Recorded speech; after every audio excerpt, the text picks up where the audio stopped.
कभी आपने सोचा है कि जिंदगी में सबसे खतरनाक चीज क्या होती है? गरीबी, असफलता या हार? सबसे खतरनाक चीज होती है रुक जाना। ये कहानी है दो दोस्तों की जो एक ही गांव में पैदा हुए, एक ही मिट्टी में पले, लेकिन जिंदगी ने दोनों को बिल्कुल अलग रास्तों पर खड़ा कर दिया। सोनपुर नाम का एक छोटा सा गांव था। चारों तरफ खेत, तालाब और कच्चे रास्ते।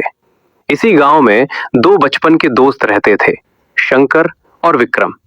शंकर का परिवार पुराना जमींदार था। खेत, ट्रैक्टर, पक्का घर, सब कुछ था। उसके पिता हमेशा कहते, शंकर ने भी यही मान लिया। वो मानता था, जब सब मिला हुआ है तो भाग दौड़ क्यों करे। उसका दिन मोबाइल चलाने, चौपाल पर अपने दोस्तों के साथ बहस और नींद में निकल जाता।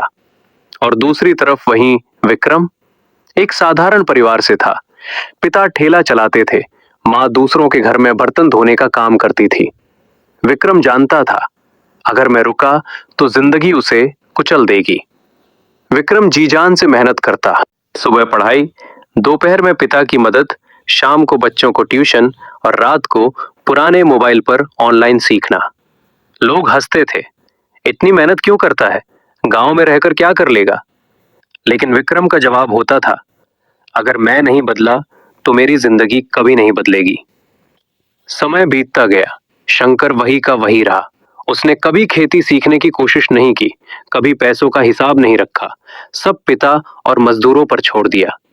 उधर विक्रम ने ऑनलाइन स्किल सीखी, खेती के नए तरीके समझे, पानी बचाने के उपाय सीखे और गांव के हालात को ध्यान में रखकर छोटे छोटे प्रयोग शुरू किए। एक साल अचानक भारी नुकसान हुआ, बाजार गिर गया, फसल के दाम आधे रह गए, शंकर के पिता बीमार पड़ गए। पूरा जिम्मा शंकर पर आ गया, लेकिन उसे कुछ आता ही नहीं था। मजदूरों ने काम छोड़ दिया, कर्ज बढ़ता गया। पहली बार शंकर को डर महसूस हुआ। वही विक्रम कम साधनों के बावजूद संभल गया। उसने वैकल्पिक फसल अपनाई, ऑनलाइन सीखी जानकारी से सीधे खरीदार ढूंढे। एक दिन शंकर विक्रम के पास आया, आंखों में थकान और आवाज में पछतावा। मेरे पास सब कुछ था, लेकिन मैंने खुद को तैयार ही नहीं किया। आज सब होते हुए भी मैं खाली हूं।